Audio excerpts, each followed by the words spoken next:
Hello दोस्तों, आप अपनी डेली लाइफ में देखते होंगे कि एरोप्लेन इतने भारी वजन को उठाकर हवा में कैसे उड़ते हैं। अबाउट 500 केजी और 500 टन और 1000 टन वजन को लेके ये हवा में कैसे उड़ पाते हैं।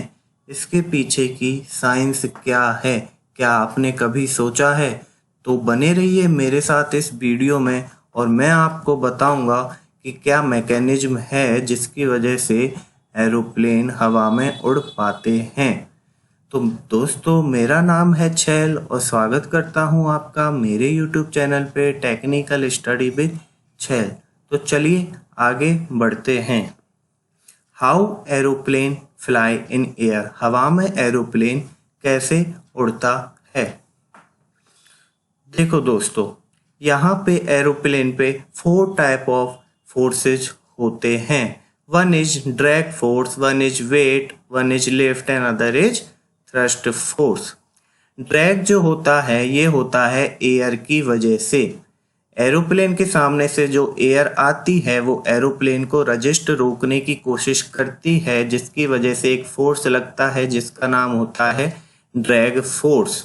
एक दूसरे टाइप का फोर्स होता है जिसको हम बोलते हैं थ्रस्ट, जो कि लगता है एरोप्लेन के इंजन से। जब इंजन चलता है तो यहाँ से एयर इंटर करती है और एक बहुत ही हाई वेलोसिटी के साथ एयर यहाँ से निकलती है, जो कि थ्रस्ट फोर्स होता है। ओके दोस्तों, इसके बाद एक है वेट, जो कि एरोप्लेन की वजन की वजह से लगता है, और एक होता है लिफ्ट फोर्स, जिसका मैकेनिज्म हम आगे देखने वाले हैं, जिसकी वजह से एरोप्लेन हवा में उड़ता है।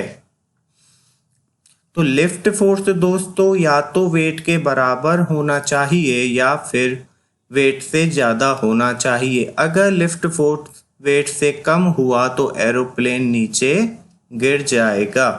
तो चलिए आगे बढ़ते हैं दोस्तों और देखते हैं इनकी कुछ छोटी छोटी डेफिनेशंस। तो थ्रस्ट की डेफिनेशन कहती है, it is the force that move an airplane forward through space caused by A propeller और अ जेट इंजन। किसकी वजह से थ्रस्ट होता है? जेट इंजन से और प्रोपेलर से। ड्रैग फोर्स किसकी वजह से था? एयर की वजह से, जो कि फ्रिक्शन और एयर रेजिस्टेंस की वजह से होता है। In order to flight to take place, thrust must be equal or greater than drag. Flight को टेक प्लेस होने के लिए, फ्लाइट होने के लिए, उड़ने के लिए थ्रस्ट जो है या तो ड्रैग के बराबर होना चाहिए या फिर ड्रैग से ज़्यादा होना चाहिए। Lift is the upward force that keep the airplane in air और weight is due to gravity. अब चलिए दोस्तों आगे बढ़ते हैं। How turbine provide thrust. जो एरोप्लेन में इंजन लगे होते हैं वो होते हैं कौन से? Turbine engine. बहुत तरह के एरोप्लेन में इंजन लगाए जाते हैं। ये कैसे वर्क करता है, क्या मैकेनिज्म होता है सर? देखिए, चलो आगे बढ़ते हैं। These are the different part of aeroplane engine. यहाँ से एयर इंटर करती है इंजन में और ये होते हैं कंप्रेसर। कंप्रेसर क्या करते हैं? इसकी वेलोसिटी को इंक्रीज करते हैं और प्रेशर को डिक्रीज करते हैं। किसकी? एयर की। ये होता है कंबशन चैम्बर, जहाँ पे एयर जो है फ्यूल के साथ मिक्स होके बर्न होता है, जलता है, और नोजल के थ्रू यहाँ से एयर बहुत ही तेज वेलोसिटी से निकलता है, जो कि इसे थ्रस्ट प्रोवाइड करता है। ये तो रहे पार्ट्स ऑफ द इंजन।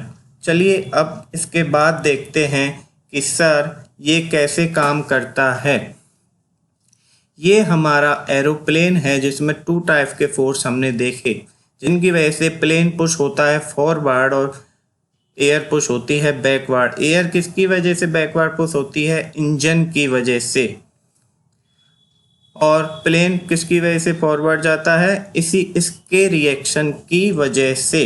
किसके रिएक्शन की वजह से?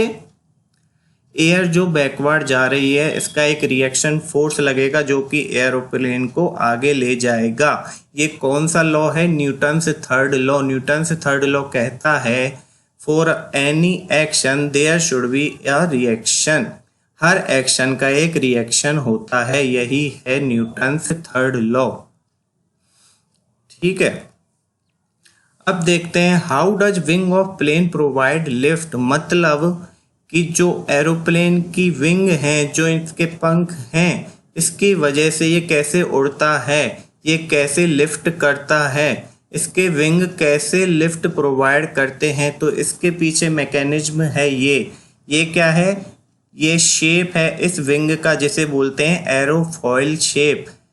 ओके, जब यहाँ से एयर आती है तो कुछ एयर ऊपर से होके चली जाती है, कुछ नीचे से होके चली जाती है। तो इसका शेप ऐसा होता है कि ऊपर के पार्ट पे एयर को ज़्यादा डिस्टेंस ट्रेवल करना होता है और नीचे के पार्ट पर कम डिस्टेंस ट्रेवल करना होता है।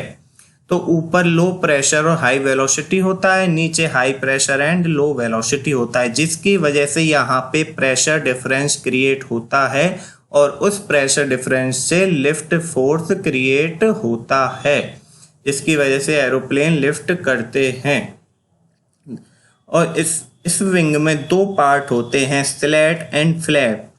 इनको हम एडजस्ट करके इनका डायरेक्शन और वेलोसिटी को कंपेयर कर सकते हैं और एडजस्ट कर सकते हैं। These are the flaps when a aeroplane flies, then these flaps are open। ये ओपन हो जाते हैं, जिसकी वजह से एयर जो है इनके ऊपर से होके नीचे जाती है और एक एक्शन का रिएक्शन लगता है।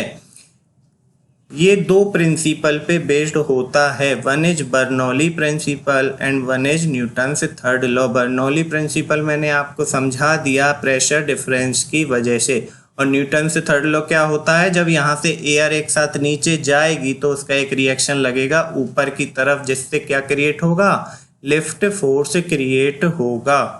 चलिए आगे बढ़ते हैं। अब आता है how aeroplane take off. Aeroplane take off कैसे करता है, जमीन से कैसे उड़ता है। इसके 4 कारण हो सकते हैं जिनकी वजह से ये टेक ऑफ करता है। First is high speed, angle of attack, use of flap and slat, lift force should be more than weight. तो ये तो हमने देख लिया, lift force should be more than weight, मतलब लिफ्ट फोर्स जो है वेट से ज़्यादा होना चाहिए और एरोप्लेन की स्पीड बहुत ज़्यादा होनी चाहिए। जैसे ही रनवे पे एरोप्लेन चलता है तो उसकी स्पीड इंक्रीज करते जाते हैं। और ये एंगल ऑफ अटैक क्या होता है, देखो भाई, ये है हॉरिजॉन्टल प्लेन और ये है एक्सिस ऑफ द प्लेन, इन दोनों के बीच में, और ये है रिलेटिव वाइंड, इन दोनों के बीच का जो एंगल है इसे एंगल ऑफ अटैक कहते हैं। प्लेन को टेक ऑफ होने के लिए minimum 15 degree of angle of attack होना चाहिए। Use of flap and slate, ये है फ्लैप एंड स्लैट जो मैंने आपको अभी बताया था। चलिए अब देखते हैं आगे। How aeroplane changes its direction in air. हवाई हवा में एरोप्लेन अपना डायरेक्शन कैसे चेंज कर लेता है। एरोप्लेन अपना डायरेक्शन कैसे चेंज कर लेता है, कैसे मुड़ जाता है हवाई हवा में।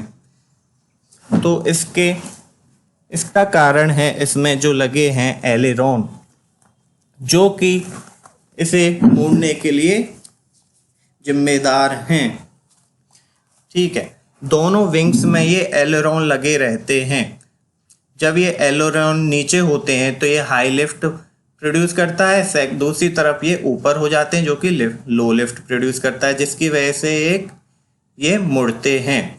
साथ साथ vertical stabiliser and horizontal stabiliser के लिए एलिवेटर एंड रडर लगे होते हैं, जिससे क्या करते हैं, वर्टिकल स्पीड और हॉरिजॉन्टल स्पीड को स्टेबलाइज किया जाता है, यानी कि बैलेंस किया जाता है, ताकि बैलेंसिंग खराब ना हो मुड़ते टाइम।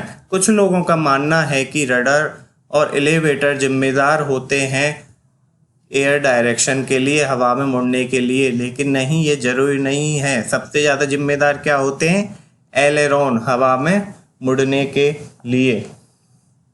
ओके दोस्तों, तो आपने देखा कि एरोप्लेन कैसे टेक ऑफ करता है, इसके क्या क्या पार्ट्स होते हैं जिनकी वजह से ये टेक ऑफ करता है, एंड हवा में ये कैसे मुड़ जाता है।